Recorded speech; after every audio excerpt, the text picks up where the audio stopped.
Some people have been asking me, how on earth do we celebrate Holy Week when we can't come to the church to celebrate the public worship of the sacred liturgy and receive the sacraments? I've been thinking and praying about this for a very long time. And I thought about something as I started to read through the rites of Holy Week again, to prepare to do them by myself in the Adoration Chapel. It's so weird. And I thought about something. I want you to think about the Last Supper. On Holy Thursday, the only people who were present with Jesus were the apostles, who were the first priests. Mary wasn't there, who is the Blessed Mother, who is higher in dignity than any priest who's ever lived. She wasn't in the upper room with her son on the eve of his passion when she probably wanted to be. You know, the other Mary, Martha, and Lazarus, who were in the gospel reading for this fifth Sunday of Lent, were Jesus' best friends. They weren't with him on Holy Thursday in the upper room to celebrate the Last Supper. Now, they could have been, on the outside, looking in through a window, which is entirely possible.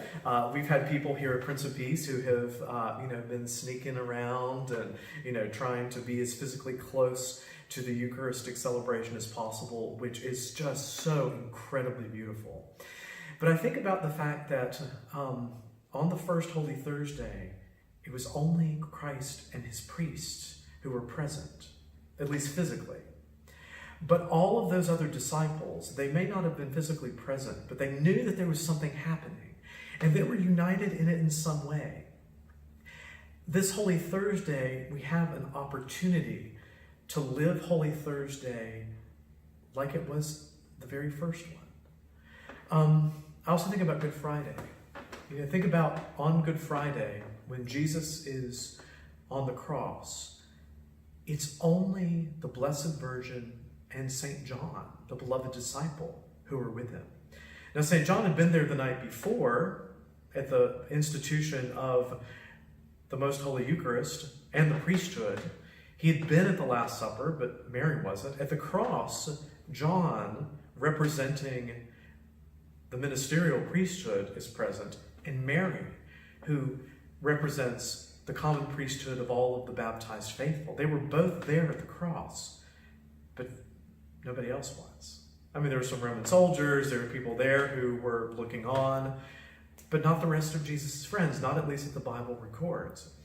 It's kind of interesting because in the early centuries of the church, Holy Communion was given on Good Friday. But then the church developed this very interesting liturgy called the Mass of the Pre-Sanctified. And in it, the priest was the only one to receive Holy Communion from a host that had been consecrated the night before. And the Holy Communion wasn't given to the faithful. And the reason for this is that it was, in its own way, a symbol of the consummation of the sacrifice by Christ alone. And the priest, who is in the person of Christ, the high priest, by consuming the elements by himself, is a living image that Jesus alone consummates the sacrifice. Now, in 1955, we started giving communion to the people again, so we lost that kind of symbolism. But I think that there is something about the Good Friday Liturgy of the Pre-Sanctified, with that lack of communion of the faithful, being a sign that it is Jesus alone who accomplishes the sacrifice. This year, we all can unite with that symbolism in a way that we couldn't before. Then I want you to think about Holy Saturday. Holy Saturday is a day of quiet. Jesus is resting, dead in the tomb. There's silence everywhere. There's grief.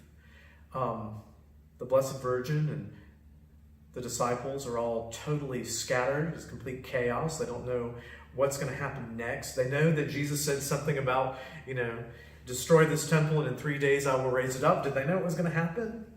Did Our Lady, probably in the interior of her heart, know that this wasn't the end? I hope so. I think so. Pretty sure. But they watched and they waited for Jesus to spring forth from an empty tomb and for our world to be changed forever.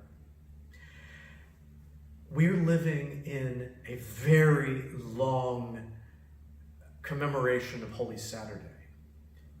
There's grief, there's a sense of absence, there's a sense of chaos, of things are not as they should be, it's not usual. Maybe it's good for us to experience that.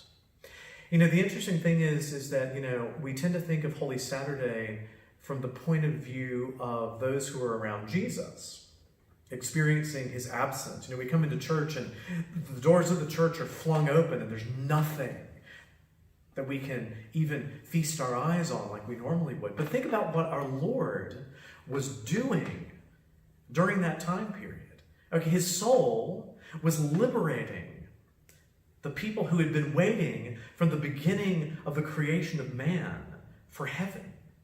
I had a parishioner who came to me the other day and he said something which I had never thought of before. He said, do you think when Jesus was doing what the medievals call the harrowing of hell, liberating limbo from those who were waiting for heaven, that he met St. Joseph? And I just stopped in my tracks to think that Jesus was able to see his foster father, St. Joseph, again and free his soul for heaven at that moment. Jesus was still extremely active, liberating the souls of all of the just who had lived until that time, even when his body was dead in the tomb. And so even though we are experiencing this absence, this chaos, this grief, God is still active. He's still working. My friends, our Easter is coming.